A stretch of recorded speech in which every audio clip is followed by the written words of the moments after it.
បាទសួស្តីបងប្អូនទាំងគ្នាបាទថ្ងៃនេះប្លែកទៀតហើយបងប្អូនអើយលើទិញត្រីក្អែកធម្មជាតិណាដែលបងប្អូនយើងហៅបានពីផ្សារមកអញ្ចឹងត្រីប៉ុណ្ណេះគឺវាចូលល្បាក់ប្រហែលជា7 8ខាំណាព្រោះអីត្រីហ្នឹងត្រីធំបងប្អូនមិនត្រីទូចទេបាទឲ្យគេធ្វើឲ្យស្អាតហើយបន្ទាប់មកយើងយកមកលាងទឹកអញ្ចឹងណា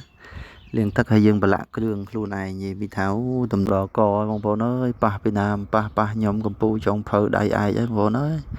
បើនិយាយរឿងធ្វើម្ហូបខ្លែមវិញទុកចិត្តលើខ្ញុំចុះបងប្អូនអើយឲ្យតែមានប្រដាប់ប្រដាដាក់មកឲ្យធ្វើរកគ្រប់គ្រាន់មានស្ករប៊ីចេងខ្ទឹមសម្រេចខ្ចីម្រេចខ្មៅម្រេចខៀវម្រេចក្រហមនិយាយពីដាក់ទៅអូមិនបាច់ទេបងប្អូនអើយបើនិយាយរឿងរសជាតិវិញឲ្យអ៊ូយតែម្ដងបងប្អូនបាទ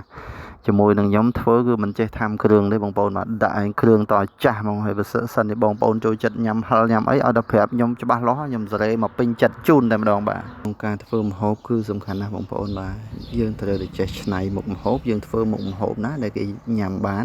នឹងចូលចិត្តញ៉ាំហើយធ្វើមុខម្ហូបណាដែលញ៉ាំហើយគឺមិនសល់ពីខ្ទះពីឆ្នាំងអញ្ចឹងណាបងប្អូនអញ្ចឹងនៅក្នុងវីដេអូហ្នឹងបងប្អូនឃើញហើយគឺខ្ញុំបានច្បល់គ្រឿងនាយអាយផ្សេងប្រឡាក់ប្រឡោះផ្សេងដើម្បីឲ្យសាច់ត្រីគឺវាចូលជាតិជាមួយគ្នាអញ្ចឹងណាបងប្អូនអញ្ចឹងគឺមើលទៅគឺទំនងមែនតើនៅក្នុងវីដេអូនេះបាទហើយត្រីហ្នឹងគឺពេលដែលខ្ញុំធ្វើហើយខ្ញុំត្រាំផ្អាប់វាបន្តិចសិនដើម្បីឲ្យវាចូលជាតិអញ្ចឹងណាបងប្អូនយើងអត់អាចយកវាទៅញ៉ាំភ្លាមទេយើងផ្សំគ្រឿងរួចរាល់និយាយពីថាត្រីរបស់យើងគឺមានរសជាតិឆ្ងាញ់មែនតើបងប្អូនអើយនិយាយដល់រសជាតិត្រីគឺយើងមិននឹកស្មានថាអ្វីដែលជាទឹកដៃនៃការចម្អិនរបស់យើងហ្នឹងគឺវាអាចទទួលយកបានបងប្អូនបាទអញ្ចឹងពិសេសខ្លាំងមែនតើបាទនៅក្នុងវីដេអូមួយហ្នឹងគឺខ្ញុំធ្វើយ៉ាងសម្រិតសម្រាំងបាទគឺក្នុងការប្រឡាក់សាច់គុណភាពចុងភៅគុណភាពមានរសជាតិឈ្ងុយឆ្ងាញ់ម្ហូបអាហារញ៉ាំហើយគឺមិនសល់ធ្វើឲ្យអ្នកញ៉ាំគឺចង់ញ៉ាំមែនតើក៏នឹកឃើញចុងភៅដៃឯកលហាសនាមពូយ៉ាន់ Travel វីដេអូនេះគឺមានតែប៉ុណ្្នឹងទេអរគុណបងប្អូនចំពោះការទស្សនាវីដេអូនេះតាំងពីដើមរហូតដល់ចប់គ្នានៅវីដេអូក្រោយទៀតរីករាយដែលបានធ្វើវីដេអូឲ្យបងប្អូនទស្សនាពីខ្ញុំបាទពូយ៉ាន់ Travel អរគុណបាយបាយដឹងចេះមកមិនបាច់ទេបបោហ្មងហើយមានតែជាអីទៀតនោះនិយាយពីដល់កហើយប៉ុណ្ណេះខ្លែមបានណាបងប្អូនផតប៉ុណ្ណឹងបានហើយកុំឲ្យបងប្អូនធុញបាទប៉ុណ្ណឹងបានណាចាំរដូវព្រីងហើយបងប្អូនអើយនេះព្រីង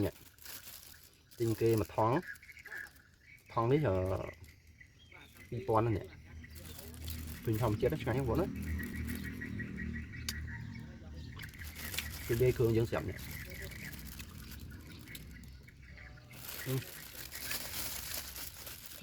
ឆ្ងាញ់ជួបអែមជាតិហ្មង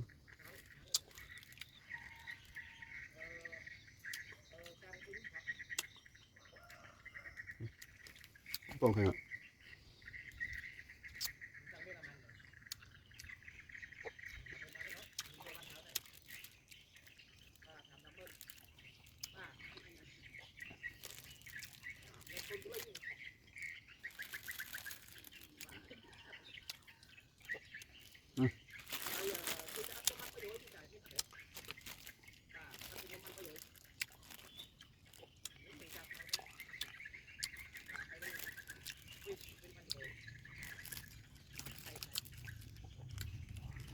ឆ្ងាញ់ណាស់បង